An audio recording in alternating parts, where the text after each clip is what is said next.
semana pasada leía esta encuesta que sacó el periódico El Universal a propósito de las percepciones que hay sobre el gobierno de la presidenta Sheinbaum y Morena, y lo que se ve es que hay una caída muy importante, excepto del lugar que ella ocupa y atrae popularidad después, sobre todo, de la detención de Nemesio Ceguera. Sin embargo, mientras hay caída en sus políticas, hay caída en sus temas, en su gobierno, en su partido, la oposición no se ve despegar. Y esto es algo que es difícil de explicar. Y hoy justamente he invitado a Aurelio Nuño, le agradezco muchísimo que nos acompañe, pues para descifrar déjame plantearlo, este acertijo, esta incógnita, saber por qué se está cayendo Morena. Todo el mundo lo habla, lo hemos hablado a la saciedad, pero ¿por qué la oposición no despega, Aurelio? Creo que le faltan todavía respuestas y quería justamente pedirte que abordáramos este tema. Bienvenido aquí a Ras de Tierra. Encantado de estar aquí. Muchas gracias por la invitación, Ricardo. Mira, yo pienso que el mayor problema es que la oposición no sabe hacia dónde va. Hoy tenemos una oposición en dos partidos muy desgastados, que son el PRI y el PAN, que hoy tienen dirigencias que están más preocupados por acabar de saquear a los partidos que de presentar un plan que genuinamente pueda llegar al corazón y a las mentes de los electores y que esté pensando hacia dónde debe de ir el país. Y en ese sentido, pues lo que tenemos es simplemente partidos que están reaccionando al día a día. Te pongo un ejemplo. Ahorita todo el mundo habla de la reforma electoral que aparentemente hoy finalmente llegará al Congreso. O mañana, no lo o pasado, sabemos. o el domingo, no sabemos. Y la oposición dice que está en contra. Ok. Pero es incapaz de presentar una contrapropuesta. Tampoco la oposición fue capaz de presentar una contrapropuesta de reforma judicial. O sea, la oposición solamente dice no y no sabe explicar qué quiere. El Poder Judicial no estaba bien. Por supuesto que la contrarreforma que hizo el régimen, con el cual tomó control del Poder Judicial, pues lo aniquiló y hoy está peor. Pero la oposición simplemente salió a decir que no.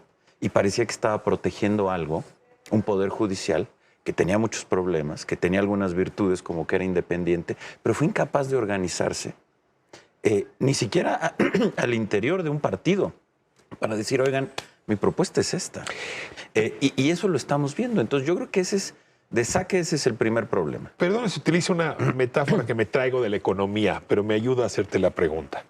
Si yo voy al supermercado y me encuentro que un producto ya no me gusta, pues veo que otro producto sí me gusta. Correcto. A menos que o bien no hay otro producto en el anaquel, o quien vende el otro producto es peor en su producción. Esto nos lleva a preguntarnos por qué quien tendría que estar jugando como alternativa no, digamos, está organizada de tal manera que no es capaz de mejorar ese producto. O sea, ¿qué hay de problemas en los liderazgos, o en las leyes, o en la vida interna de los partidos, o en la generación actual de los políticos, que estructuralmente impide que un mejor producto, una mejor oferta política pueda equipararse a la actual, a la gobernante? Mira, te pongo un ejemplo, para hacerlo concreto. Déjame ponerte un ejemplo de lo que durante muchos años fue mi partido, el PRI. Que, por cierto, no has renunciado todavía. No he renunciado, pero yo tengo una diferencia pública con su actual dirigente, con Alejandro Moreno. Y me parece que hoy, desafortunadamente, pues el PRI ya no existe. El PRI es el logotipo del PRI, pero el PRI ya no es un partido vibrante. Hoy el PRI es un partido sin ideas. El PRI, dijéramos, de esta idea liberal de Reyes Heroles o su liberalismo social en el que yo sigo creyendo, y por eso me afilié al PRI hace más de 20 años, hoy ya no existe. Hoy lo que tenemos es un dirigente que lo único que le interesa es poder seguir sacando o extrayendo los recursos del partido. Es un negocio. Que lo que quiere es tener un grupo de gente que solamente le diga que sí, que no quiere que existan liderazgos independientes, con criterio propio, con ideas propias, que por lo mismo no está pensando en cuáles deben de ser los planteamientos que lleguen al corazón de las mexicanas y de los mexicanos, que no está pensando, como siempre pensó el PRI, en cómo transformar y reformar el Estado, que fue una de las grandes virtudes del PRI, siempre supo reformarse, tenía cuadros preparados, con visión de Estado, tenía una estructura que tocaba las fibras de cada rincón del país. Eso hoy ya no existe. A ver, te compro el argumento completo. Creo que el PRI nos ayuda a decir Es un que ejemplo. El PAN está muy parecido. Que es que el problema es ese. Es decir, en ese caso es muy claro, hay un dirigente que como si fuera una empresa se quedó con todas las acciones. Correcto. Muy bien, pero si me muevo al Partido del Trabajo, pues hay otro dirigente que tiene todas las acciones de la empresa. Y ahora en la negociación nos dimos cuenta que el Verde sigue teniendo dueño, se llama Jorge Emilio González. Y si me muevo al PAN, diría, no es un dueño, pero son 5 los demás padroneros. A ver, entonces algo es estructural. Si hay algo en nuestras leyes que está provocando que este es el tipo de liderazgo desde la oposición, y a lo mejor tenemos que decir lo mismo de Morena, lo que pasa es que es más complejo y no te distraigo ahí. ¿Qué estás viendo más allá de malos dirigentes políticos en las leyes que está produciendo este tipo de oposición? Mira, tenemos un sistema de partidos que hace muy fuertes a las dirigencias. Que eso puede tener ciertas virtudes, pero que el otro lado y el lado negativo es que efectivamente, además en un país que siempre ha tendido a tener relaciones políticas o relaciones de poder que te llevan hacia ciertas formas caciquiles, déjame decirlo así. Cuando tienes partidos que de repente se hicieron tan chiquitos, o sea, a ver, el PRI tuvo 10% de votación en la última elección. Del 80% que llegó a tener, hoy podría ganar apenas el 5% según 10%. las encuestas. Imagínate, hoy está abajo de 10. Bueno, pero ya el peor resultado fue 2024, 10%. Y después de eso, que fue el peor resultado en más de, o sea, en prácticamente un siglo de existencia del partido, con lo cual en cualquier democracia funcional el dirigente tendría que haber renunciado después de dar el peor resultado histórico de un partido, se reelige, rompiendo todas las reglas del partido. Y no hay quien lo detenga. Y eso te muestra que efectivamente hay, digamos, más allá de estos vicios, a lo que tú quieres ir, sí hay un problema estructural en donde los partidos que por un lado piden o dicen pedir al sistema democracia, tienen la capacidad de impedir que haya democracia al interior de los partidos. Ver, para ponerlo te voy de a poner manera una fácil. hipótesis. Sí. Tenemos estos líderes y estos partidos de oposición Sí. porque son hijos de esta ley. Porque no hay democracia interna en los partidos. Correcto. Y déjame sumar otro argumento que quisiera explorar contigo.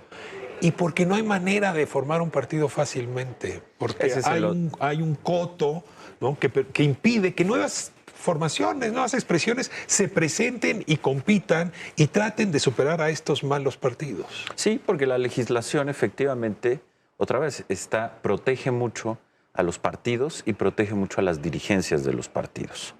Y creo que hoy claramente ese modelo ya no es funcional.